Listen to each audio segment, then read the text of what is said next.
Frères et sœurs, l'évangile de ce 4e dimanche du Carême nous relate la guérison par Jésus d'un aveugle de naissance.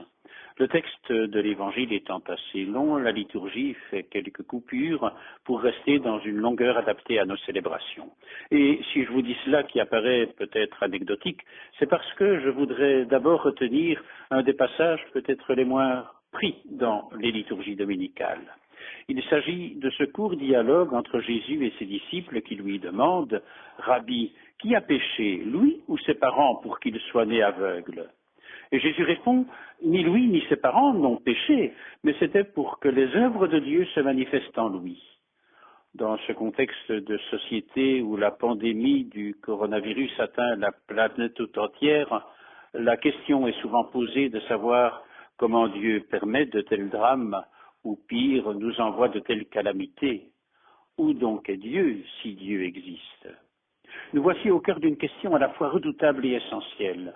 Je voudrais, pour éclairer quelque peu la route, revenir à l'Évangile, car je ne crois pas que nous puissions trouver de meilleures réponses, entre guillemets, que dans l'Évangile. Il y a d'abord la question des disciples. Spontanément, en voyant quelqu'un marqué par un malheur, ils se posent la question de savoir s'il ne s'agit pas d'une punition de Dieu. Qui a péché, demande-t-il, lui ou ses parents? C'est un peu notre réaction devant l'épreuve et le malheur de trouver non seulement une cause, mais un coupable. Et le plus souvent, le bouc émissaire, c'est Dieu lui-même. Oserais-je dire qu'il s'agit ici d'une réaction normale en quelque sorte, car l'éternelle question du croyant tout autant que de l'athée, c'est de ne pas comprendre que si Dieu est bon, le mal puisse exister. Pour moi, la première réponse, c'est de ne jamais mettre Dieu du côté de la causalité. Dieu n'est pas du côté de la cause, mais de l'alliance. Oh, un peu facile, direz-vous, mais alors, comment poursuivre la réflexion? Et c'est ici la deuxième étape de ce dialogue de Jésus avec ses disciples. Il répond avec une clarté qu'il nous faut reconnaître. Jésus leur dit, ni lui, ni ses parents.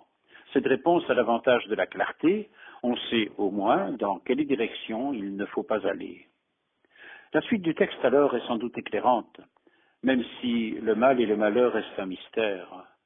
La parole du Christ demande alors d'être approfondie et mûrie dans la reconnaissance croyante de qui est le Christ et donc de qui est Dieu. Et c'est Jésus qui dit, le fait qu'il soit né aveugle, c'était pour que les œuvres de Dieu se manifestent en lui. Dieu serait-il à ce point sadique et masochiste qu'il faille le malheur pour que se manifestent ses œuvres? Comprenons bien, il ne s'agit pas ici de dire plus le malheur est grand et plus l'homme souffre, plus sera grande la manifestation de l'œuvre de Dieu. Cela veut plutôt dire que même là où le mal semble victorieux, Dieu peut encore, et surtout dirais-je, manifester son œuvre de bonté et de bonheur. Ultimement. Et même si le mal et la mort ont l'avant-dernier mot, ils n'auront pas le dernier mot, ultimement et mystérieusement. Maigre consolation, penserez-vous? Peut-être, sauf à prendre en considération deux réflexions. La première, c'est que notre humanité, notre monde spatio-temporel, a du poids et du sens aux yeux de Dieu. En Jésus, le Christ, Dieu s'est fait homme.